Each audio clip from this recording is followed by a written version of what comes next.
तरहीम का मतलब कि एक ऐसी निशस्त जिसमें हम किसी के लिए रहमत की दुआ करते हैं, जबकि रहमत की दुआ की ज़रूरत हमें भी है, लेकिन मजलिस ये पैगाम लेकर आती है कि अगर ज़िंदों को रहमत की ज़रूरत है तो उनसे ज़्यादा मुर्दों को रहमत की ज़रूरत है। अब सवाल ये उठता है कि रहमत अल्लाह की कब हमारे शामिल हाल होती है, जबकि कुरान मजीद में आप हर सूरत की इब्तदा में बिस्मिल्लाह पढ़ते हैं, और बिस्मिल्लाह में जिस सिफ़त का ज़िक्र हम करते हैं वो है बिस्मिल्लाहिर्रहमानिर्रहीम। ये दो सिफ़ात हैं कि जिनका ज़िक्र, जिनकी मदद इंसान अल्लाह से मांगता है। लफ्ज़ अल्लाह अल्लाह की तमाम तर सिफ़ात का मजमुआ है। जब आप बोलते हैं अल्लाह, अब अल्लाह के अंदर समी भी है, अल्लाह के अंदर रहीम भी है, अल्लाह के अंदर रहमान भी है, अल्लाह के अंदर करीम भी है, अल्लाह के अंदर रब भी है, अल्लाह के अंदर सिफ़त राज़िक़ भी है। यानी जितनी 99 सिफ़ात या ज़ियारत जोशन कबीर की जितनी सिफ़ात हैं वो लफ्ज़ अल्लाह में मौजूद हैं, क्योंकि अल्लाह इस्म ज़ात है, खुदा की ज़ात का इस्म है अल्लाह। अब सिफ़ात हैं अल्लाह के तारुफ़ का नाम। तो मसलन मैंने कहा अल्लाह, तो आपके जहन में आया कौन अल्लाह? अल्लाह दिखता कैसा है, अल्लाह है कैसा, अल्लाह जब हमसे डील करता है तो बर्ताव कैसे करता है, तो फिर वो उसका तारुफ़ है कौन अल्लाह, अर्रहमान अर्रहीम। वो अल्लाह जो रहमान है, वो अल्लाह जो रहीम है। मतलब इस अल्लाह को सबसे ज़्यादा अपनी किसी सिफ़त से प्यार है तो वो सिफ़त रहमान और रहीम है। ये भी खुदा कह सकता था कि बिस्मिल्लाहिल करीम, बिस्मिल्लाहिस समी, बिस्मिल्लाहिल बसीर, लेकिन ये नहीं कहा नहीं, मदद मांगता हूँ उस अल्लाह से, मुआविनत मांगता हूँ उस अल्लाह से, मैं साथ चाहता हूँ उस अल्लाह से, मैं उस अल्लाह के रंग में रंगना चाहता हूँ जो रहमान भी है, रहीम भी है। अब अगर शुक्र किया जाता है तो इसी रहमान और रहीम का किया जाता है। सबसे पहले एक चीज़ समझ लीजिए कि जिस सूरत को खुदा ने हर मुसलमान पे पढ़ना वाजिब किया, मतलब अगर आपके बच्चे को इन्ना अतैना नहीं आती तो कोई हर्ज नहीं, अगर आपके बच्चे को इन्ना नज़लना नहीं आता तो कोई हर्ज नहीं, अगर आपके बच्चे को आयतुल कुर्सी नहीं आती तो कोई हर्ज नहीं। हर्ज का मतलब कोई गुनाह नहीं, न कब्र में सवाल होगा न क़यामत में सवाल होगा। लेकिन अगर इस मस्जिद में बैठे हुए किसी फर्द को हम्द नहीं आती, तो मैं कह सकता हूं वो तारिक सलात भी है, वो शायद मुनकिर सलात भी है, और वो शायद फासिकीन की कैटेगरी में भी चला जाए, क्योंकि जो हम्द नहीं जानता इसका मतलब वो नमाज नहीं जानता। जो नमाज नहीं जानता तो मुसलमान कैसा है? तो मतलब मुस्लिम के लिए सबसे पहली हिफ्जियात जिसे याद करना जरूरी है वो सूरह हम्द है। क्या मौलाना बेटा बालिग हुआ तो कहा कि सूरह हम्द सिखाओ, नमाज सिखाओ, लेकिन हज तब वाजिब होता है जब बंदा साहिब हैसियत बने। लेकिन हम्द फकीर के लिए भी है, हम्द अमीर के लिए भी है, हम्द साहिब इस्तिताअत के लिए भी है, और जो साहिब इस्तिताअत नहीं, खुदा न खास्ता बदन के एतबार से अगर पैरालाइज भी है तो फरमाया हम्द याद करना इसके लिए ज़रूरी है।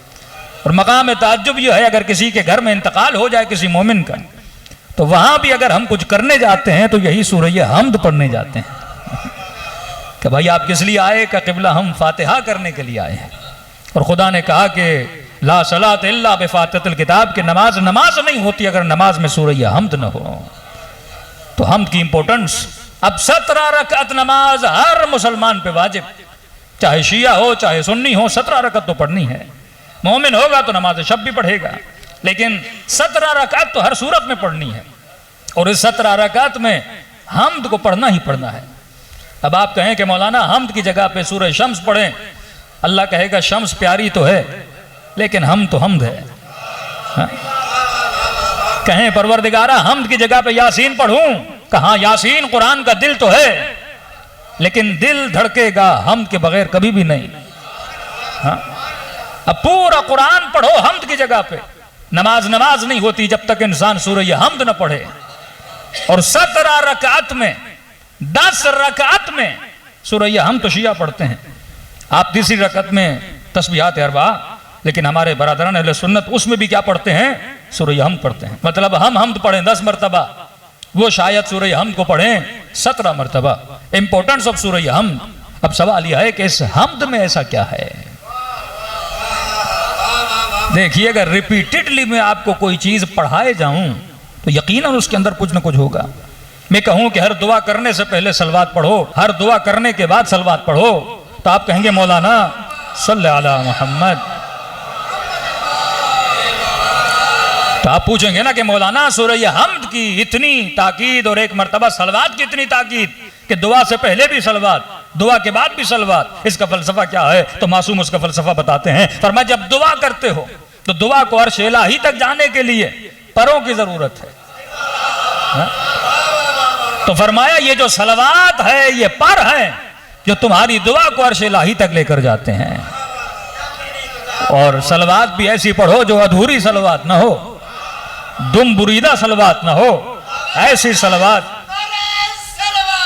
अल्लाहुम्मा सल्ली अला मुहम्मद वाजिल फरजहुम। तो एक तो जहन में बात ये याद रहे कि मरने के बाद भी अगर किसी मरहूम के घर में कोई मोमिन जाता है, देखिए फल लेकर जाएगा तो मरहूम को फायदा नहीं, मिठाई लेकर जाएगा तो मरहूम को फायदा नहीं, कुछ कपड़े लेकर जाएगा तो आप कहेंगे भाई तो जिंदा नहीं, अब कपड़े किस काम के, शूज लेकर जाएंगे कहेंगे भाई तो जिंदा नहीं, शूज किस काम के, पैसे लेकर जाएंगे तो कहेंगे भाई हमारे मरहूम तो मर गए, पैसे किस काम के। तो मरने के बाद भी अगर कोई चीज काम आती है तो सूरह हम काम आता है। तो मतलब हमने अगर किसी चीज से सबसे ज्यादा दोस्ती करनी है तो वो हम से दोस्ती करनी है, क्योंकि यह हमद है जो मरने के बाद भी काम आता है, मरने के बाद भी काम आता है। अब इस हमद में ऐसा क्या है? फरमाया हमद की इब्तदा है बिस्मिल्लाह से। बिस्मिल्लाह शुरू करता हूं, मदद मांगता हूं, इस्तिआनत मांगता हूं, हमराही चाहता हूं। किसके साथ? अल्लाह के साथ। लेकिन सवाल है कि कौन अल्लाह? आज एक रविश सीख लीजिए और उसके बाद जब आप कुरान पढ़ेंगे तो महसूस भी होंगे, लज्जत भी मिलेगी और यह महसूस करेंगे कि जो आपसे बात कर रहा है वो बातें करना क्या चाहता है। हाँ? किसी आलिम ने कहा कि अगर अल्लाह से बात करनी है तो फरमाया कुरान पढ़ो, अगर अल्लाह की बातों को सुनना चाहते हो तो कुरान पढ़ो। और कहा कि रब से बात कैसे की जाती है, अगर यह सीखना है तो दुआए कुमैल पढ़ो। हाँ? ये दुआएं सिखाती हैं कि रब से कलाम कैसे करना है, और कुरान बताता है कि रब तेरे साथ कैसे कलाम करता है। और एक रविश अपने जहनों में बिठा दें, उस रविश को कहते हैं रविश सवाल। देखिए, इंसानों के जहनों को किसी जगह पे लाने के लिए बेहतरीन तरीका है सवाल। शायद आप में से किसी का जहन घर में हो, दुकान में हो, कारोबार में हो, हिसाब किताब में हो, बच्चे की परेशानी में हो। लेकिन अगर मैं अभी एक सवाल करूं कि आप लोग कहां बैठे हैं, तो आप कहेंगे इमाम बारगाह में। तो आपके सबके जहन कहां हाजिर हो गए? इमाम बारगाह के अंदर। तो कुरान जब पढ़ें तो पहले सवाल किया करें, तो आपका जहन कहां पे आ जाएगा? उस सूरह हमद के अंदर आ जाएगा, उस कुरान मजीद के अंदर आ जाएगा। कुरान की रविश इसी तरह है। मसलन आपने कहा कि बिस्मिल्लाह शुरू करता हूं, किसके नाम से? अल्लाह के नाम से। अब जहन में सवाल पैदा करें, कौन अल्लाह? आगे जवाब कौन देगा? खुदा आपको देगा। कौन अल्लाह? जो रहमान है, जो रहीम है।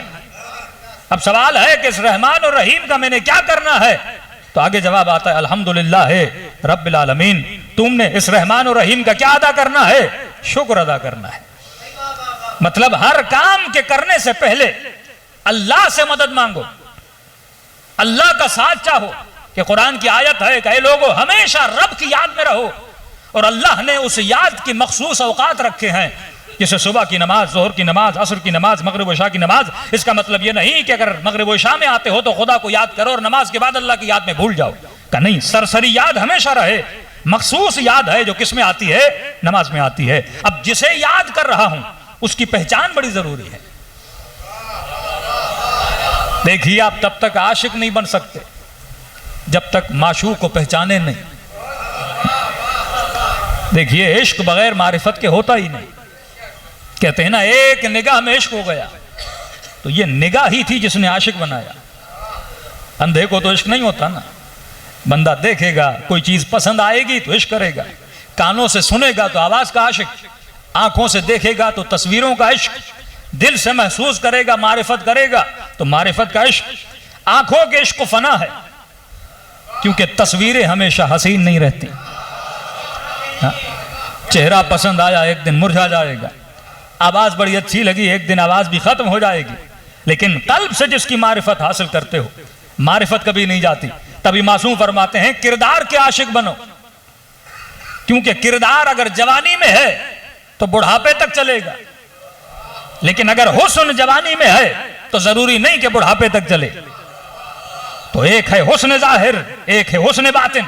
तो अगर मैंने अल्लाह का आशिक बनना है, ऐसा आशिक जैसे हुसैन इब्न अली थे, ऐसे आशिक जैसे अली इब्न अबी तालिब थे कि मौत के बिस्तर पे सो जाएं लेकिन रब के इश्क को न छोड़ें, सर कट जाए लेकिन नो के नेजा पे रब की मद्दाही में मशगूल रहें।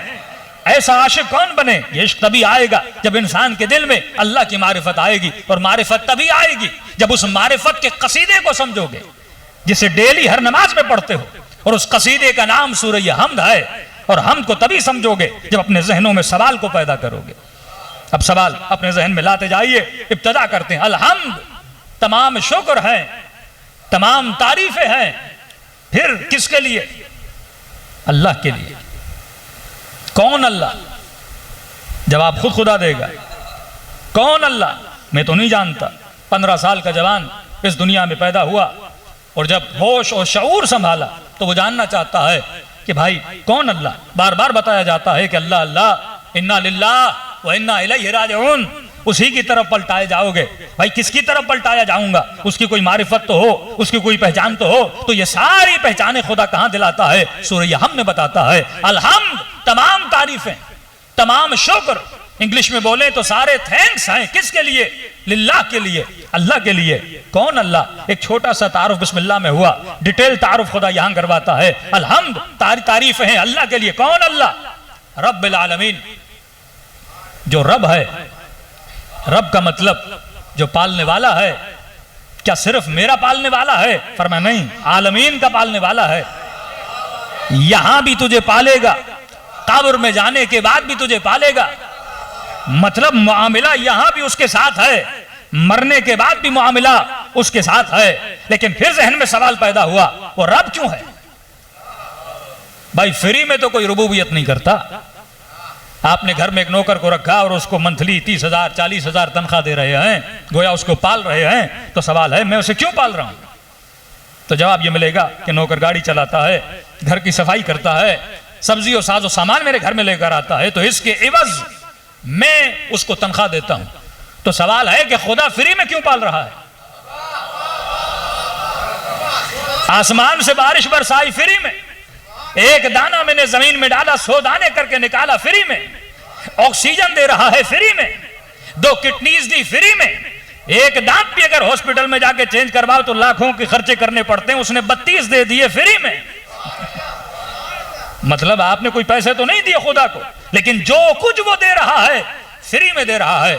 तो परवरदिगारा ये रुबूबियत फ्री में क्यों कर रहे हो? तो जवाब दिया एक सिफत की वजह से रब हूं, अल्हम्दुलिल्लाह रब्बिल आलमीन, मैं सारे आलमीन का पालने वाला हूं। क्यों पालने वाला हूं?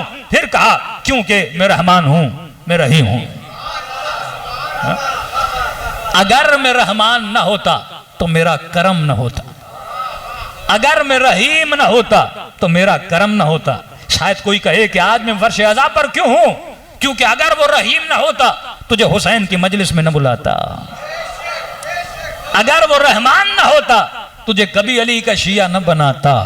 ये जो कुछ कर रहा है वो तो सिफात की वजह से कर रहा है, क्योंकि वो रहमान है, क्योंकि वो रहीम है। अब सवाल यह है कि इन दोनों का मसदर एक है, लफ्ज रहमान और लफ्ज रहीम, लेकिन अल्लाह ने 2 सिफात क्यों लाई? मुफस्सिर फरमाते हैं सिफत रहमान रहमत आम है, कि मतलब जब बारिश बरसाता है तो बारिश के कतरों को यह नहीं कहता कि अली वालों के घर में बरसना पर यजीदियों के घर में न बरसना।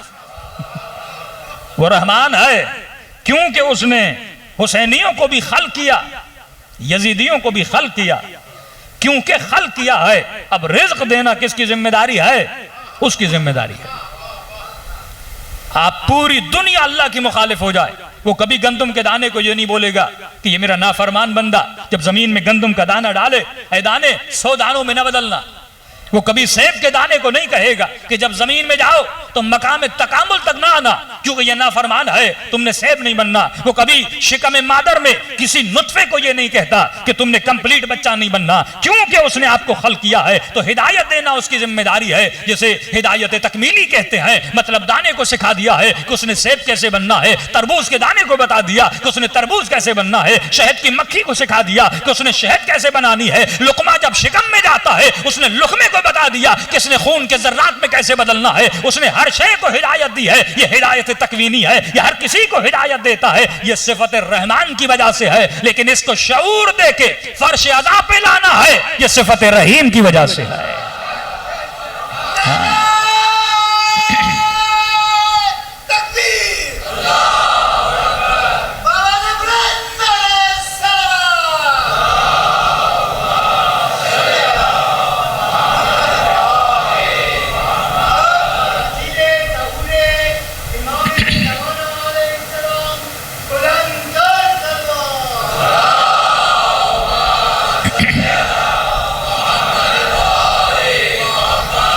तो पता चला कि इंसान की दो तरह की हिदायतें हैं।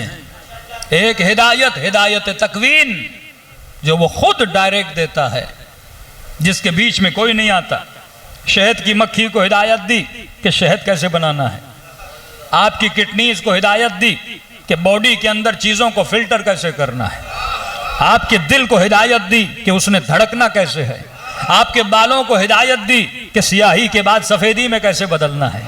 आपके बदन को हिदायत दी कि जवानी के बाद बुढ़ापे की तरफ कैसे जाना है। आपके बदन को हिदायत दी कि कब्र में जाने के बाद इसने मकाम फना तक कैसे पहुंचना है। ये हिदायत खुदा देता है, इसमें कहीं किसी जगह पे सीखने की जरूरत नहीं है। उसने चूंटी को हिदायत दे दी कि इसने जमीन के अंदर अपने घरों को कैसे बनाना है। इसने चिड़िया को हिदायत दे दी, उसने घोंसला कैसे बनाना है। कोई चिड़िया दुनिया की किसी यूनिवर्सिटी और स्कूल में नहीं पढ़ती। ये हिदायत हिदायत तकवीनी है। उसने आपको हिदायत दी है कि बदन को ग्रो कैसे कराना है। उसने आंखों को हिदायत दे दी, उसने हाथों को हिदायत दे दी। आज मैं कलाम कर रहा हूं, मेरी जबान को हिदायत दे दी है कि सांस कैसे निकलेगी, जबान अल्फाज को कैसे बनाएगी। ये सारी हिदायत हिदायत तकवीन है। ये सिफत रहमान की वजह से है। लेकिन एक हिदायत हिदायत तशरीह है, और वो हिदायत तब तक नहीं मिल सकती जब तक सिफत रहीम शामिल न हो। और फरमाया ये हिदायत तब तक नहीं देता जब तक बंदा मांगे ना। ये दूसरी हिदायत मांगने पे मिलती है। 24 घंटा घर में बैठ जाओ पर नीयत हिदायत ना हो, खुदा कभी हिदायत विलायत अता नहीं करेगा। ये दो तरफा हिदायत है। एक यक तरफा जो सिफत रहमान, एक दो तरफा जो सिफत रहीम है। जब तक मांगोगे नहीं तब तक हिदायत दूंगा नहीं। अरबी में दो लफ्ज हैं, लफ्ज यशा और लफ्ज युरीद। युरीद का मतलब सिर्फ अल्लाह का इरादा, यशा का मतलब तेरा भी इरादा होना चाहिए, मेरा भी इरादा होना चाहिए। हिदायत की बात जब भी करता है तो अल्लाह यशा बोलता है, मतलब तू हिदायत चाहेगा तो मैं हिदायत दूंगा। अगर तू मारिफ के मकामात को हासिल करना चाहेगा, जिद्दोजहद करेगा, तो मैं खुदा तुझे हिदायत दूंगा। तो कौन रब, जो रहमान भी है जो रहीम भी है। मतलब ये रब इसीलिए है क्योंकि ये रहमान है।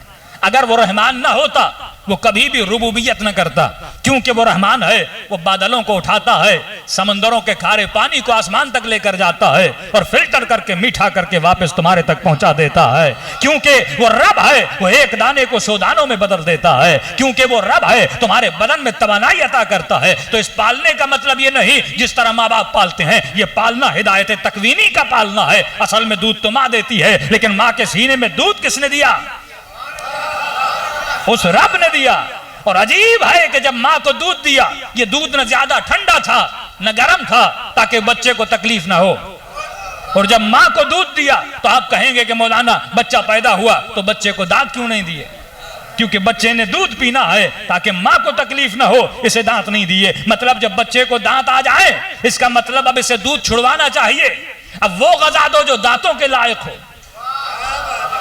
और ऐसे ही गजा दी जिसके अंदर सारी विटामिन पाई जाती थी, मतलब सारा बंदोबस्त कर रहा है। क्योंकि वो क्या है? रब है। ये हिदायत हिदायत तकवीनी है जो हर बंदे को देता है, वो चाहे उसे माने या न माने, ये हिदायत खुदा ने देनी है। लेकिन एक हिदायत हिदायत तशरीह है जो सिफत रहीम की बुनियाद पे आती है, और वो मुसलमानों को देता है, वो मोमिनों को देता है। जो इस हिदायत को लेना चाहते हैं उनको ये हिदायत लेना चाहता है। तो यहां तक समझ आ गया कि अल्हम्द शुक्र है, तारीफें हैं। यहां पे दो ही अल्फाज मिले हुए हैं, शुक्र भी उसका, तारीफ भी उसकी। शुक्र क्यों? फिर सवाल, शुक्र क्यों? क्योंकि वो रब है, क्योंकि पाल रहा है, मैं उसका शुक्रिया कर रहा हूं। तारीफ क्यों?